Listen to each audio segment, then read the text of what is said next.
Can you lend me $150? I'll definitely pay it back. Under the scorching 97 degrees Fahrenheit sun, my grandson arrived at our house after an hour of cycling. His face was beet red, and he looked utterly exhausted. I need to pay my school lunch fee quickly, or I won't be able to go to school. I glanced at my husband, seeking help, and he stood in front of our grandson with a fierce expression. You came to borrow money from us. My name is Sarah, and I'm 67 years old. I live with my husband Kenny, and I retired from work 7 years ago. Our only son, Max, had already grown up and left home, and we were living a somewhat mundane retired life with no particular hobbies. However, 7 years ago, during my retirement, there was one daily joy, the birth of my grandson, Martin. He was incredibly adorable, the apple of my eye. Unfortunately, that happiness lasted only a year. You see, Max's ex-wife, Jessie, was having an affair. And to make matters worse, it turns out that Martin's biological father isn't Max but Jessie's affair partner, the CEO of a major company. Despite the usual tendency for mothers to have custody, Jessie's remarriage to this wealthy man put her in a more advantageous position. To add to the unfortunate timing, Max received an overseas work assignment, leaving me with no choice but to relinquish custody of Martin. And so, separated from our grandson, we lived our days feeling purposeless. But one day, something remarkable happened that jolted us awake. It was a hot July day. My husband and I reminisced about our grandson, Martin. You know, Martin will be starting elementary school this year. Can you imagine how cute he'd look in a little suit? Yeah, I know. But it's no use. Martin is already living with his new family. I understand, but we were supposed to be getting ready for summer vacation by now, so that Martin can come stay with us anytime. As I looked out the window, basking in the sun's warmth, I couldn't help but wish that my grandson could share this moment with me. Just then, the doorbell rang. My husband opened the door, and his eyes widened as he stood there, momentarily speechless. Curious, I followed his gaze and found myself equally stunned. Standing before us was Martin, our long-lost grandson. His resemblance to Max, our son, was uncanny. Despite years of separation, I recognized him instantly. Jessie claimed he was the child of her affair partner, but it seems Martin's true father is Max after all. As I gazed at Martin's face, my grandson opened his small mouth. Grandma, can you lend me $150? I promise I'll pay it back. What do you need it for? And by the way, aren't you Martin? Why are you here? I can't go to school unless I pay for lunch. Please help me, Grandma. Taken aback by the sudden request, I learned that my grandson had ridden his bicycle for an hour in scorching 97 degrees Fahrenheit heat to get here. His face was flushed, and he looked utterly exhausted. We brought Martin inside the house and let him rest before hearing his story. In summary, he had enrolled in a private elementary school 3 months ago. He enjoyed going to school every day, surrounded by new friends. However, one day, Jessie, his mother and my ex-daughter-in-law, received a call from the school. It turned out that she hadn't paid for Martin's school lunches since enrolling. Jessie hung up the phone and glared at Martin with fury. I don't have money because your school lunch fees are too high. You don't need to go to school starting tomorrow. Since then, Martin believed that he could attend school if he paid for his lunches. I listened to that story with suspicion. It's hard to believe that Jessie, who remarried the CEO of a major corporation, can't afford school lunch fees. Moreover, legally, Max is Martin's father, so Jesse has been paid child support since our divorce. What's going on? Could it be that Jesse is misusing the money? My heart ached for my grandson, who was deprived of his rightful opportunity to learn and was feeling miserable. But there was another question nagging at me. Martin and I hadn't seen each other since he turned 1 year old. So, there was no way he remembered us. Why do you know me as Grandma? And how did you find this house? Mom told me when she was drunk. She said my current dad isn't my biological father. The real dad abandoned me. I covered my mouth with both hands and closed my eyes. It took effort, but I managed to say, "That's not true. Your dad cares deeply about you." My grandson nodded. Yeah, I know. I found a letter from my real dad in Mom's desk drawer. Can you read letters written by adults? Yes. I can search for difficult words on my smartphone. According to the grandson, the letter included Max's wish to take Martin in and his home address. It seemed that this was in anticipation of Max's overseas assignment ending in a few months. Martin seemed to have been quite hesitant about visiting us. When he thought he might be a bother, tears welled up. Such consideration doesn't quite suit our recently turned 7-year-old Martin. How did he become a child so concerned about others' opinions? It was a dream come true to reunite with our grandson, but I couldn't hold back the sadness when I saw Martin. As I reached for a tissue to wipe away the tears on Martin's cheek, my husband Kenny, who had been quietly listening, approached Martin with an intense expression. Did you come here to borrow money from us? I'm sorry. Maybe I shouldn't have come here after all? Martin's face crumpled and large tears dropped to the floor. Seeing this, I tried to come between my husband and my grandson, but my husband was quicker than that to approach Martin and hug him. If you knew, you should have turned to us sooner. We never forgot you, not even for a moment. He must have been frustrated that his grandson was having a hard time. My husband's voice trembled with tears. Then, when Martin had calmed down a bit, I told him again that it was okay for him to stay and asked him about his life so far. Although my ex-daughter-in-law, Jessie, has not hurt Martin, she is definitely a lousy mother. She took advantage of the fact that her remarried partner Jack was busy, and not only did she not cook Martin's meals, but even when she was home, she spent most of her time on social networking sites and playing video games on her phone. She also spent a lot of time playing with other men, even inviting them to her house and inviting them into her bedroom on the worst occasions. It was during a party at home with this man that he told Martin that Jack was not his real father. And not only was she cheating on him in front of her own children, but what was most unforgivable was what she said to Martin when he found out about it. "You were a tool to make me the wife of the president of the company, so you don't have to study." Can we really call her a mother now? We immediately took action because of the way my ex-daughter-in-law treated my grandson. You're not going to leave it like this, are you? Of course not. I'm going to get back custody. Call Max right now. In the first place, we gave custody to Jessie partly because Max was going to work overseas, but most of all because we thought she was necessary to raise Martin. However, since she was not taking care of the child properly, we could not leave Martin with her any longer. When I explained this to Max, he said, "I can't leave right away, but I have an idea," and hung up the phone.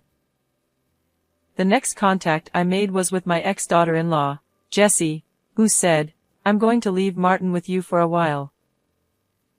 "I'm going to keep Martin for a while." "Oh, okay. Then, please take care of him for me." I was surprised at how quickly she answered. She seemed to be neither surprised nor opposed to our son Martin staying with us, as if her current husband was on a long business trip and it was just convenient for her. Or maybe she really wasn't interested in Martin. 2 weeks later, we took Martin to visit my ex-daughter-in-law at her home. When I rang the doorbell, she appeared in a tedious manner and ushered us alone into the living room, except for Martin. "Martin, go to your room. Don't you understand unless you're told every single time?" Seeing Martin, whose cheerful smile he had shown us had disappeared and he had become very quiet, I felt sadness and anger toward my ex-daughter-in-law at the same time. A deep crease was clearly etched between my husband's eyebrows. "Let me get straight to the point. Give our son custody right now." "What? What is that? You're just taking care of Martin for 2 weeks and you're getting all worked up about it. Besides, Max is overseas, isn't he?" Jessie laughed at me with a pompous attitude. She must know that once the custody is decided, it is not easy to take it back. Max will be back home soon after his overseas assignment, so there's no problem. "Oh, really?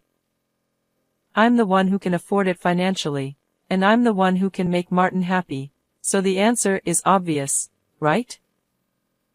"Right. That's why I'm asking you to give us custody." "What? Are you even listening to me?" "That's what you are, old granny." I told Jessie, who was spitting back at me, why Martin had come to my house 2 weeks ago. "How is it that you are so wealthy and don't pay for school lunches?" She didn't think we knew about it, and she mumbled, "Martin, he," and then gritted her teeth. "And you're still his mother, forbidding him to go to school. He's even talking about that. Oh. That's so annoying. I told him that Max and we will raise him together. Why are you so obsessed with Martin that you have to treat him so badly?" I could hear my own voice trembling with anger. But Jessie gave a thin smile and said the impossible words. "Of course it's obvious. He's Jack's child. That's why Jack married me. You know what I mean. I needed him to be Mrs. President." This is the story I later heard. Jessie falsely claimed that Martin was Jack's child and forced him to marry her.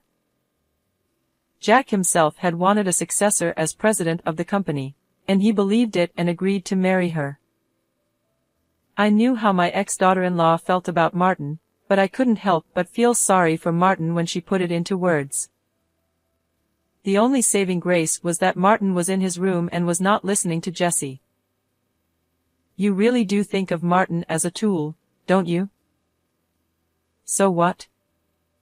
Still, I'm his mother, so it doesn't change the fact that I have the advantage. You old people with your pensions and your spare time should stay out of it. What kind of mother are you, that when you lived with Max you were cheating on him, and now you are cheating on someone else, and in front of Martin's eyes?" Jessie is clearly upset because she has hit a sore spot. "You're going to be found out by your current husband before long, and you need to give custody back to Max before Martin becomes unhappy." Just as she was about to finish or not finish those words, Martin came out of the children's room. "Mom, I know you like other men more than me. I want to live with my dad at Grandma's house." I had heard Martin's feelings before, but I had never expected my young grandson to say it himself. Jessie's eyes widened in surprise. "What are you talking about, forgetting that I gave birth to you? What are you going to do if I get a divorce? If you don't tell them, they won't know, so shut up." As I was getting too much out of line, the front door opened and a certain someone walked in. It was Jessie's second marriage. It was Jack, Jessie's current husband. "I guess I wasn't Martin's father." Hey, what are you talking about? There is no way. Martin is definitely your child. Max told me everything. And I got an email with a picture of Max as a child, and he looks exactly like Martin. I'll give custody to Max. My son Max, who said he had his own ideas. He didn't think his ex-wife would be easily convinced, so he reached out to Jack first. Don't be silly. That boy is your successor, remember? You told Martin, didn't you? You told Martin that Max is the real father. If you still insist on saying it's my child, you want a DNA test. Jessie was silent for a moment, but then her eyes suddenly lit up. Well, we can give Martin back to Max and we can have another baby. Then let's just get rid of these people and Martin. You really think I'm an idiot, don't you? I told you Max told me everything. And that you were having an affair. You're being deceived. There is no proof of that anywhere. I was getting numb to my ex-daughter-in-law, who was brazenly trying to cover it up to no end. At this point, I confronted her with the photos I had taken of her cheating on her husband. They showed them hugging and kissing each other in a hotel cafe, as well as the moment she brought the cheating partner into her home. Wait, when did you, how? Just like you said. We are bored old folks. It's easy enough to take pictures like this. Jessie's face turned red and she took the picture away from me. I couldn't tell if she was embarrassed or angry, but I could tell she was upset. I'm divorcing you. Get the hell out of here. Hey. How am I going to live if you divorce me? I'm not going to live without money. But Jack's eyes were cold as he looked at Jessie, whose eyes were moist and she was clinging to him. Jessie must have finally realized the situation she was in. The look of despair on her face was clear. I shouldn't have told Martin who his real father was. That's not the point. If you had raised Martin properly as his mother, none of this would have happened. You deserved it. Jessie stared at the ground for a while, then suddenly looked up and this time rubbed up against me. Well, yes. Could you ask Max not to take custody? Please. No matter who gets custody of Martin, Jack's heart has already left you. Don't you understand that? I didn't want to talk any more with Jessie, who saw Martin as just a tool until the very end. You have no right to call yourself Martin's mother. At best, you regret what you have done. I left Jessie, who nodded in disappointment at these words, and left her house with my husband, taking Martin with me. Jessie was then divorced by Jack and thrown out without a penny.